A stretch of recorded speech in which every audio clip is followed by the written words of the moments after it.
নমস্কাৰ আপোনাক সকলোকে আজিৰ ভিডিঅ'টোলৈ মই স্বাগতম জনাইছো। আজিৰ ভিডিঅ'ত আমি আগবঢ়াব লৈছো ডিসেম্বৰ মাহৰ বাবে কৰ্কট ৰাশিৰ মাহেকীয়া ৰাশিফল। ডিসেম্বৰ মাহৰ ৰাশিফল অনুসৰি অষ্টম স্থানত কেৰিয়াৰ সম্পৰ্কীয় গ্ৰহ শনি উপস্থিত থাকিব, যাৰ বাবে আপুনি বৰ অনুকূল ফল নাপাবও পাৰে।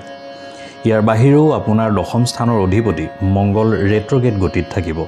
সেয়েহে মংগল আৰু শনিৰ এই সংমিশ্ৰণে কৰ্মক্ষেত্ৰত চাপ আৰু প্ৰত্যাহ্বানৰ সৃষ্টি কৰিব পাৰে। কঠোৰ পৰিশ্ৰম কৰাৰ পিছতো কৰ্মক্ষেত্ৰত স্বীকৃতি পাবলৈ অলপ টান হ'ব পাৰে। কামৰ অত্যাধিক চাপৰ বাবে এই মাহত আপুনি চাকৰি সলনি কৰাৰ কথাও মনলৈ আহিব পাৰে। ব্যৱসায় ক্ষেত্ৰখনৰ সৈতে সম্পৰ্ক থকা এই ৰাশিৰ লোকসকলে হয়তো লোকচানো ভুগিবলগীয়া হ'ব পাৰে বা মধ্যমীয়া লাভৰ পৰিস্থিতিত থাকিব পাৰে।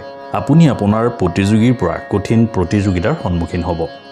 ব্যৱসায়ত সফলতা লাভ কৰিবলৈ হ'লে আপোনাৰ কৌশল সলনি কৰিব লাগিব, তেতিয়াহে আপুনি লাভ কৰিব পাৰিব। ডিসেম্বৰ মাহৰ ৰাশিফল অনুসৰি এই সময়ছোৱাত আপোনাৰ বাবে ধন সুচাৰুৰূপে প্ৰবাহিত হ'ব, কাৰণ বৃহস্পতি একাদশ স্থানত উপস্থিত থাকিব। ইয়াৰ ফলত আপোনাৰ উপাৰ্জন বৃদ্ধি পাব, ধন সঞ্চয়তো আপুনি সফল হ'ব।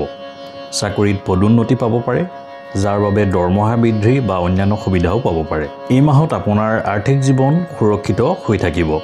ব্যৱসায়িক খণ্ডৰ লগত জড়িত এই ৰাশিৰ লোকসকলেও বিভিন্ন সুবিধা লাভ কৰিব।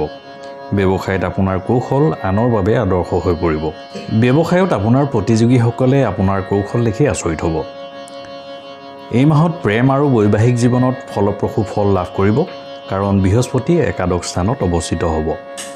ইয়াৰ ফলত আপোনাৰ আৰু আপোনাৰ সংগীৰ মাজত প্ৰেম আৰু আকৰ্ষণ বৃদ্ধি পাব। এই মাহত আপুনি প্ৰেমত সফলতা লাভ কৰিব। যদি আপুনি ইতিমধ্যে বিবাহিত, তেন্তে আপোনাৰ বিবাহিত জীৱন সুখী আৰু সফল হ'ব। যদি আপুনি এতিয়াও বিয়া সোমোৱা নাই, তেন্তে এই মাহটোত আপোনাৰ বাবে বিবাহিত জীৱনত প্ৰৱেশ কৰাৰ বাবে অনুকূল হ'ব। লগতে বিয়াৰ পিছত আপোনাৰ সংগীৰ সৈতে সম্পৰ্ক আৰু ভাল হ'ব।